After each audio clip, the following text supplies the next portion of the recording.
salahอะไรวะขั้นตอนการฝึกการผ่อนคลายกล้ามเนื้อหนึ่งเริ่มจากการพูดนำให้นั่งหรือนอนราบกับพื้นในท่าที่ผ่อนคลายแขนผ่อนสบายข้างลำตัวหายฝ่ามือขึ้นสองการหายใจบางฝึกรู้สึกตัวหลับตาลงหายใจเข้าออกช้า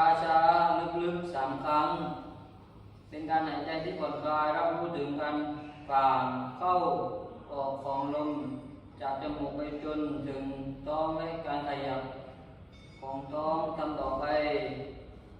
เรื่อยๆ1 นาทีต่อมาหายใจจังหวะปกติพร้อมกับมีสมาธิ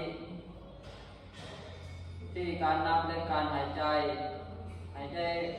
เข้านับ 1หายใจออกนับ 1หายใจเข้านับ 2หายใจออกนับ 2นับต่อไปเรื่อยๆ1 นาทีการมุ่งมั่นความสนใจโดยให้มุ่งสมาธิและความสนใจไปที่กล้ามเนื้อแต่ละมัดรับรู้ถึงการคลายตัวของกล้ามเนื้อหลับตาทิ้งค้างไว้5 ถึง 7 วินาทีแล้วคลายออกให้รับรู้ถึงการผ่อนคลายของกล้ามเนื้อ30-60 วินาทีทำจน16 มัดกล้ามเนื้อเป้าหมายวิธีการผ่อนคลายแขนขวาท่องท่อนล่างทำมือให้แน่นเก่งแขนท่อนล่างกับพื้นหักข้อมือเข้ามา2แขนขวาท่อนบนพับศอกหาไหล่กดแขนท่อนบนแน่นกับพื้น3แขนซ้ายท่อนบนเช่นเดียวกับ1 4แขนซ้ายท่อนล่างเช่นเดียวกับ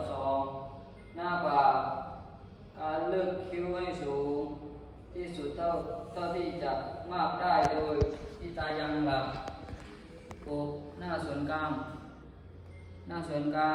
การพอปากหย่อนจมูก7หน้าส่วนล่างเล็กกรามการคบกรามและดึงมุมปากเหมือนยิ้ม